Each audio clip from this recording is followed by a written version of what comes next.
Okay, some more graphical analysis. We're going to use this graph to answer these questions. So let's do the best we can. It's pretty high level. Let's give it a try. First, find f of 0 and f of 6. When x equals 0, notice y equals 0. When x equals 6, y equals 0. Oh, that wasn't that much fun. When x equals 2, x equals 2, y equals -2. When x equals -2, x equals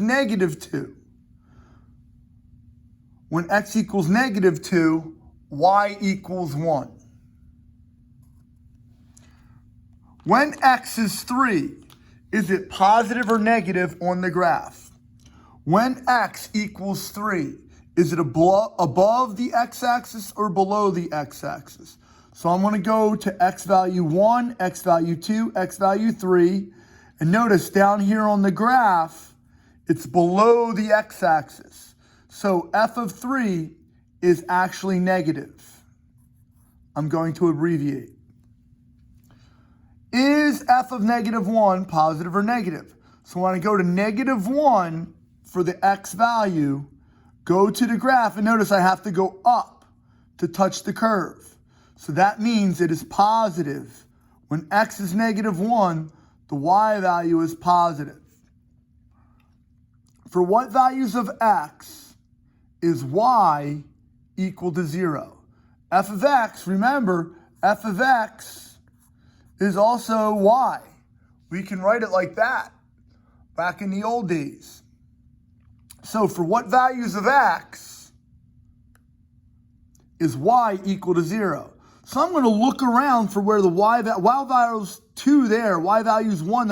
Oh, there it is, y value is 0 here. So the x value, when the y value is 0, the x value is 0. Let's see if there's any more. Y value is -2, y value 0, y value 0. So the x value is 4. Let's look for another one. Y value is 3, y value 0, y value 0, so the x value is 6. For what values of x is y less than 0? So I'm going to highlight where y is less than 0. So notice y is less than 0. The graph, f of x, is below the x-axis. It's less than 0 on that little swath, that little portion of land. So it's less than 0 from x value 0 over to x value 4. Now, this is supposed to be interval notation.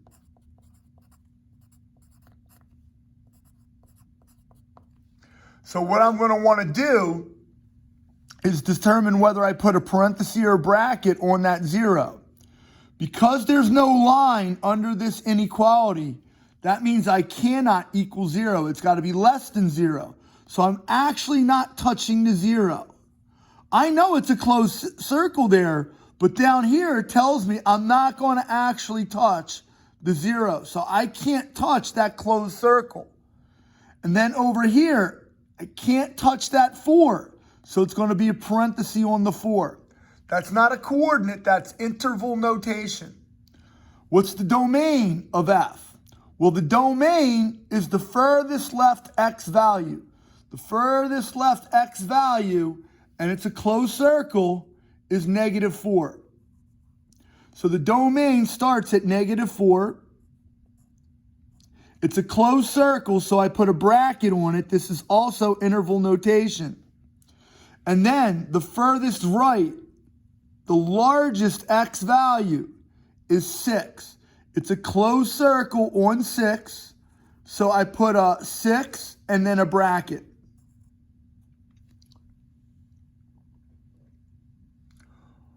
What is the range? Now, the domain deals with the x values. The range deals with the y values. So the domain was from the left to the right. The range is going to be from the bottom to the top. Notice the bottom of this graph is down here. The smallest y value is -2. And now -2 has a closed circle for the y value, so it's a bracket. Closed circle is a bracket for domain and range. The highest y value is up here. The highest y value is a 3. So it goes all the way up to 3. It's a closed circle on that 5, 3. So that means it's a bracket on the 3. This is interval notation from -4 to 6, from -2 to 3. We actually read it like this. From -4 inclusive to +6 inclusive. From -2 inclusive to +3 inclusive. From 0 non-inclusive to 4 non-inclusive.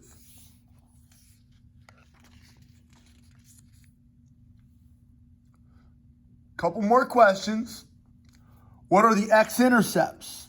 Little do you know that we already answered this question. I and E are the same question worded differently.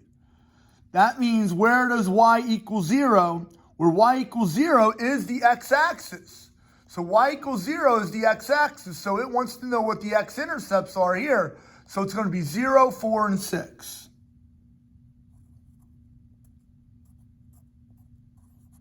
What's the y-intercept? What's the y-intercept? Well, the y-intercept is located right here. And there's only one y-intercept, and that's 0. How often does the line y equal -1 hit the graph? So y equals -1, I'm going to use Vux Hoy for that. Hoy. And y equals -1. So because it's y equals, it's a horizontal line through -1. So I go to y equals -1, and I draw a horizontal line.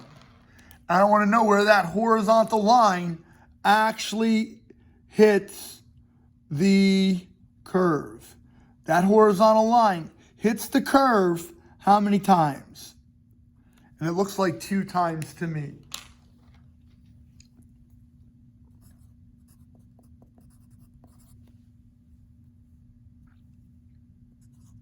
Or twice.